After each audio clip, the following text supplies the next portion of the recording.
Unlocking the potential for diaspora investment in Southeast Nigeria, opportunities, advocacy, strategies, enabling policies, and challenges was the focus of the first edition of the Diaspora Investment Forum in Enugu State, Southeast Nigeria. The Nigerians in Diaspora Commission NIDCOM, led by its chairman CEO, Honorable Abike Dabrerewa, was there to sensitize and advocate homeland investments.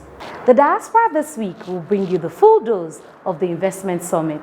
And do not forget our complimentary segment of Health Tips by Association of Nigerian Physicians in the Americas, ANPA, and our Diaspora of the Moment.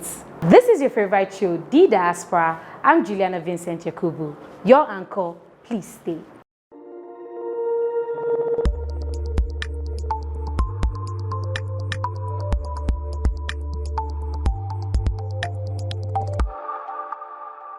Welcome back.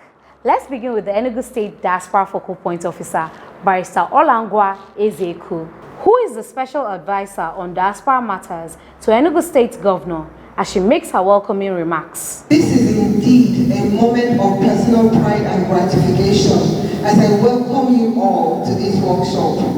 The topic being sensitization and advocacy for the promotion of diaspora investment potentials in Southeast Nigeria. In the last year, the Central Bank of Nigeria revealed that diaspora remittances processed through international money transfer reached $4.22 billion between January and October 2024. In December of 2024, for the Yuletide celebration, now popularly dubbed Dirty December, the remittances exceeded 60 million naira inflow. In the last 5 years, my chairman here, Honorable Abike Dabiri, has told during her presentation of the budget for the Diaspora Commission that it exceeded 90 billion. This is the capacity of Nigerians living in the diaspora. The Southeast has a great role to play in channeling our resources home, especially as many look forward to returning home yearly. Investing our time and resources in our home away diaspora communities, however, it remains undisputable fact that Akuruno Amaronye Baraya. It is on this note that I wish to express my gratitude to the various diaspora organizations for all the programs and projects they have brought home to improve the socio-economy of Enugu State. My task as the special advisor is to ensure there is synergistic partnership between Enugu State government, the diaspora community, and international organizations, with a goal of improving the quality of life for Enugu citizens, empowering our people, and sharing that our beloved Enugu State remains and retains its right position as the best state in Nigeria. The Chairman CEO Nigerians in Diaspora Commission, NIDCOM, Honorable Abike Dabrerewa, giving her remarks, urges Nigerians in the diaspora to make homeland investment a priority. This is about the very first time we're doing this, to go around every zone. So we're here in Enugu for the Southeast Zone to talk about why the diaspora should invest in their states. You know, we've been doing it in Abuja. We said, let's go around the zones so that through you, let's talk to our people anywhere in the world. There's no better place to invest but home. The world is changing. And the diaspora, we say we have about 17 million Nigerians in the diaspora. And we're talking of the most hardworking, most progressive, most educated, most devoted, most respected anywhere in the world are Nigerians in the diaspora. And majority of them, I'm proud to say, are from Enugu State. Let's appreciate your diaspora. And there's nowhere you go that diasporas are not excelling. If I start going into names, we won't live here. But the thing is, it's about human capital development. The diaspora represents billions, if not trillions, of untapped human capital. Your Excellencies, ladies and gentlemen, We have to tap into that enormous resource that we have as Nigerians in the diaspora. And we have to be intentional about it. And that's why we're doing this, working with you, Enugu State, and in fact all the Southeast states. We're going to go around, but we're starting here for the Southeast. We'll go to other states so that you need to engage your people abroad. It's not enough to develop other countries of the world. It's not enough to be the best doctor in America or UK. You must look back home and look at what you want to do back home. But to do it, we have to do what other countries did. When Ireland was in recession, 2,000 Irish diaspora gathered together and saved their country from recession. India, you know what they've done with their diaspora. China, Pakistan, Israel cannot talk about development without their diaspora. So why not Nigeria? We're glad that in the 5 years of NITCOM we made some successes, and we're proud of the people we've been able to engage our diaspora. As you know, we have the Diaspora Day, July 25 every year, where they all come to Abuja, and we, sit together, have workshops, have fun, and look at areas that they can contribute. We also have the Investment Summit, November every year. And I want to thank Enugu State for your full participation, particularly His Excellency the Governor that has been very, very supportive.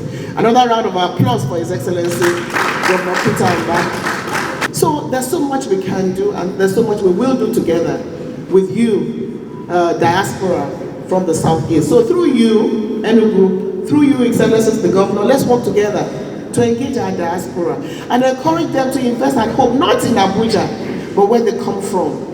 And I'm sure that we'll achieve a lot of results and successes because we're talking about Nigerians that are the best anywhere in the world. Thank you, Mama Diaspora, for all you do for the diaspora. The keynote address by the Enugu State Governor, Dr. Peter Mba, was presented by the Secretary to the State Governor, Professor Chidebere Onya. Here in Enugu State, under the visionary leadership of His Excellency, Dr. Peter Mba, we recognize the diaspora as key stakeholders in our development agenda, and our focus transformed the GDP of the state from 4.4 billion to 30 billion. The Nigerian diaspora has always been a remarkable force in the nation's development. In addition to their substantial financial contributions through remittances, our brothers and sisters abroad bring invaluable expertise, innovation, and networks that can spur transformative growth. Given our nation's size and diversity, it is intuitive that we would have a dynamic and multifaceted diasporan representation, one that can be harnessed for mutual economic and social benefits. With an estimated 20 to 50 billion US dollars sent home annually by the Nigerians abroad as estimated by the World Bank, and active participation of this group, the Nigerian diasporan community cannot be ignored. As such, effectively harnessing the support and influence of our diasporan community is crucial for enhancing investment and trade and securing robust representation in host countries to promote global interconnectedness. This sensitization and advocacy workshop, organized by the Nigerians in Diaspora Commission and graciously hosted by Enugu State, represents an important milestone in enhancing diaspora engagement. Today, we come together to explore the untapped potential of diaspora participation in the Southeast. This program marks a pivotal step in unlocking vast opportunities for economic growth and development in our region towards a prosperous future. The Southeast is renowned for its entrepreneurial drive, industrial spirit, and a rich history of migration, and a commitment to community development of Alaibo. This significant population of Ndibo in the diaspora presents tremendous opportunities for fostering mutual growth and development across the 5 states of the Southeast. This workshop should serve as a powerful call to Ndibo in the diaspora, urging them to look back home, as the chairman had pointed out, and invest not only financially, but also socially to drive the sustainable development of this region. A panel of discussants delved extensively on the investment potential in Enugu State and Southeast Nigeria. The reason for going abroad is not for you to better yourself alone. No. The reason for going to abroad is to acquire an advanced knowledge and come and prepare it into your people. For us to drive these processes and investments, for our brothers to come, first of all, we must give them guarantee that their investments are protected. And the only way we can do that is for states to enact law, like we have in the economy, investment law, protection law, whereby when someone invests in the economy, you are sure getting back your investment. What I feel and my take about all of this diaspora partnership with the government is that I feel everyone is well prepared and beckoning on our people in the diaspora who want to invest in the southeast to begin to come to it. When we have expanded, we have even gone as far as making other areas which were rural areas to become urban areas, thereby expanding the places that you can actually get lands to do your investment. I would like to see it can make some investment in Nollywood, in the stories that tell of how our diaspora people are coming back and making a great success in specific areas. That is something that I think will make a significant difference. Because if you look at the Indians, I overheard when we were speaking, when Honorable Abikeda was speaking, she talked about the Indian diaspora, talked about other diasporas. If you look at whether it's the UK, whether it's the Indians or the Chinese, it is storytelling. And I think that is the critical thing we must do. Right from the arrival of Dr. His Excellency Dr. Peter Mbah, Enugu in terms of real estate has gone, the return on investment is very massive. You know, there is this adage I always tell those in diaspora that Akuruno, this is the time, I mean, big things over there, this is the time to invest more. Bring your wealth of knowledge to Southeast, to Enugu, because whatever you are looking for now is available with the support of His Excellency. When it comes to urbanization of the towns, there's now room more to invest, because you can imagine Owo is now urban, the Soka is urban, Uti is urban, so there is now large spans of areas to invest. There are so many opportunities inherent in Nigeria that you can take advantage of to invest in Nigeria and make a difference. So for those of us in the diaspora and for those of us in Nigeria, we can invest in our country, get the returns that we want, and then be happy that we have been able to make a difference in the country called Nigeria.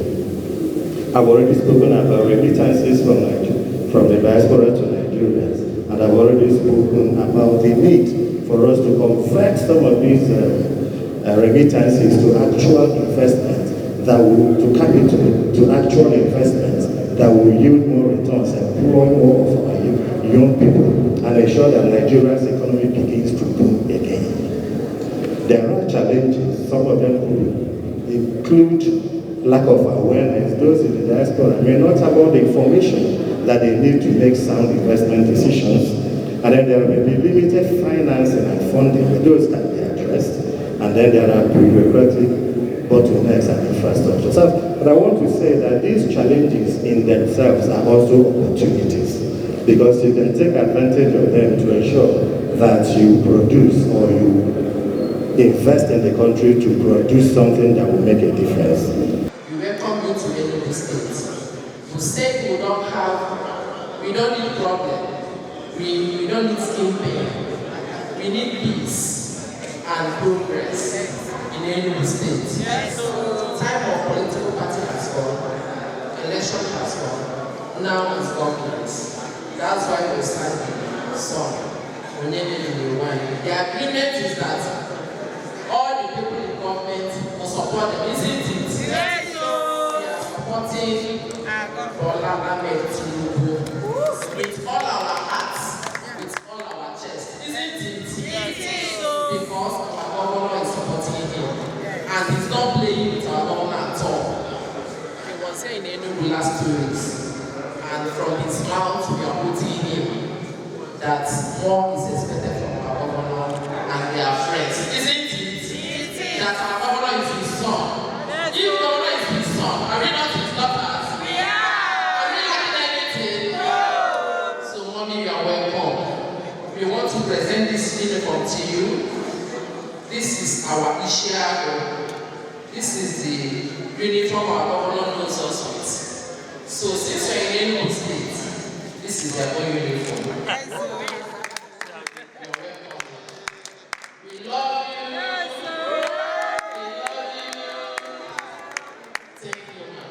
Honestly, I'm truly appreciative of this gesture by all of you beautiful women of Enugu State. You're also beautiful, so energetic. I thank you so much.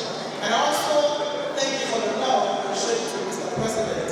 And I'll continue on this time. His daughters in Enugu State send a lot of greetings. And Mr. President is determined to ensure that, fulfills his promises. He's working very hard to tackle insecurity, infrastructural development, and all that. So, thank you for your support for Mr. President, and thank you for the love that you've shown. They love you too, I love you too. And as women, let's continue to work together to build this great country. Thank you very much. Thank you.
Let's take a short break. The Diaspora continues shortly.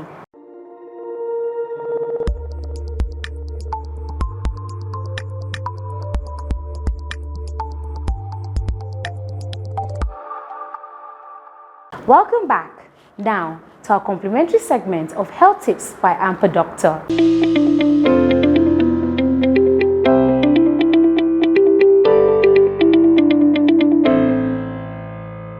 Today, I'd like to talk a little bit about preventative health. Preventative health are basically practices that you could perform that will help prevent you from getting sick, and then also detect early evidence of illness that could be prevented if it's identified earlier, so that you don't get sick from it. So you're not necessarily going to require more medication or treatment because it's picked up early, so it can be treated early. And I'm going to divide this into issues that affect women and then those that affect men. So from a female standpoint, you want to ensure that, and everyone in general, you're getting adequate sleep, you're getting adequate exercise, you're exercising at least 30 to 40 minutes a day, 3 to 4 times a week. That is able to help you have a good cardiovascular reserve to be able to have a general sense of health and wellness through your whole body, irrespective of whatever else you're doing to be able to prevent health. Being physically active decreases the likelihood of you being depressed. It decreases your blood pressure, helps your heart rate to drop over time.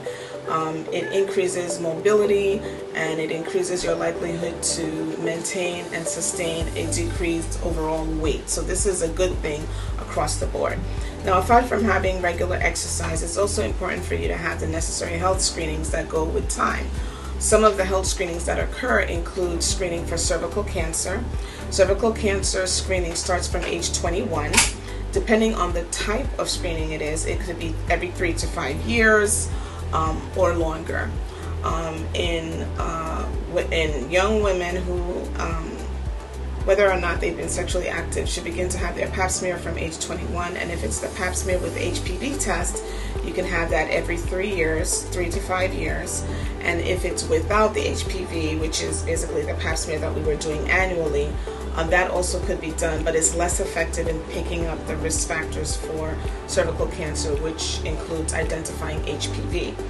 Cervical cancer could be prevented by getting the HPV vaccination, and there are a lot of different types of vaccinations there that occur in a series from adolescence, and we often recommend that if you're a young girl, that you should, from age 12 to 13, and actually in some instances earlier, get your HPV vaccination, and it's a total of 3 injections that occur. And so the last thing for women is women who are menopausal, it's also important for them to take calcium, which they need, because once you're menopausal and you no longer have estrogen, you lose calcium, so you can become what is called osteoporotic, meaning you have a low calcium in your bones and you have an increased risk of breaking bones. So if you fall down, you could break something.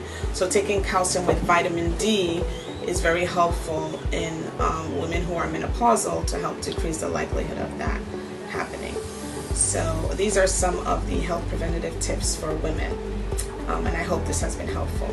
Now to our diaspora of the moment with Shalewa Ajila presenting. Our diaspora of the moment is Simidele Adeife Omonla Adeagbo Oli.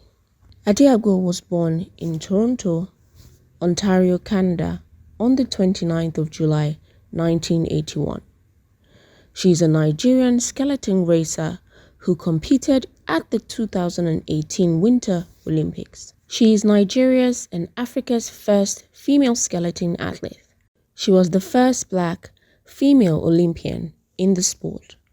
In 2022, she won the Women's Monobob event in the 2022 Euro Cup.